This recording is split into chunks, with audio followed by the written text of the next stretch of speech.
Aya gani imekuathiri wewe katika maisha? Aya ambayo imeniathiri, nakumbuka nikiwa darasa la pili, bado niko mdogo sana.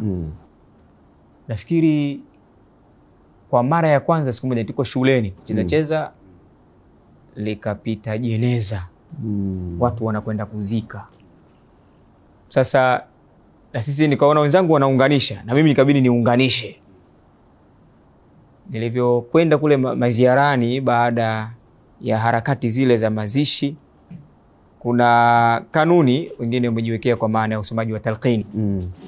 Kwa hiyo inasomwa somo ile, ikafika katika aya ambayo kullu man alaiha fani. Hiyo kullu man alaiha fani. Baada ya kusomwa aya hii, nikiwa mdogo sijui hata maana yake, kwa sababu kipindi hiko ndo nasoma hizo sura ndogo ndogo hizo, tena hata alhamdu sijafika, maana yake nipo katika alfabeti zile. Lakini nikajikuta ghafla, yani moyo wangu umelipuka, kwa unapiga sana, unakwenda mbio. Basi baada ya hapo, niliporudi nyumbani sikuweza kulala.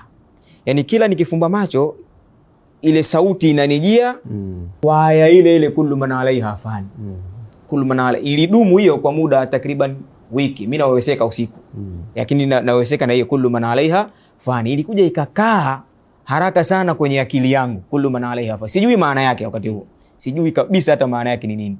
Na mara baada ya mazingira hayo, sasa mpaka wazazi wakaona wana wasiwasi, wana mashaka, utakuwa umepatwa na nini? Wanajiuliza kuna kitu gani? Make usiku halali, ana kinyantindila au ana kina nini? Kuna zile mila fulani kwamba kwa kuwa anasuka usiku, basi tumwekea hata mkaa kwenye barabara hizo. Basi nikawa nawekewa mkaa mchagoni ili nilalie, mradi nipate kupata usalama, kutoweweseka. Unajua ndio harakati zetu za kimila. Kwa kweli aya ile iliniathiri kabla ya kujua nini maana ya ile aya. Iliposomwa tu nilikuta ghafla, lakini pia ilichukua takriban wiki na kosa usingizi kabisa.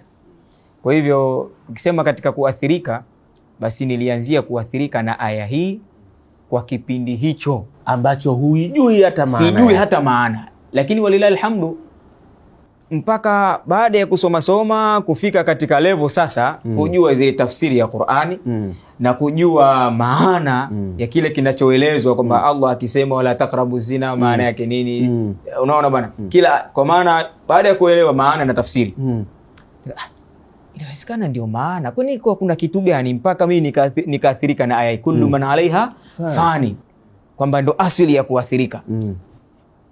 Mimi kana najisuka labda nina kitu, huenda kuna kitu. Kwa nini niathirike na aya hii? Kwa sababu inaashiria kutoa ukumbusho wa maisha ya baadaye. Maana yake kila kilichopo katika ulimwengu kitatoweka. Ndio maana labda kuna kitu ambacho kilinizindua ili kuona labda mustakabali wangu wa baadaye, huenda mimi nitakuwa katika mazingira haya ya kuitazama dini zaidi kuliko mambo mengine.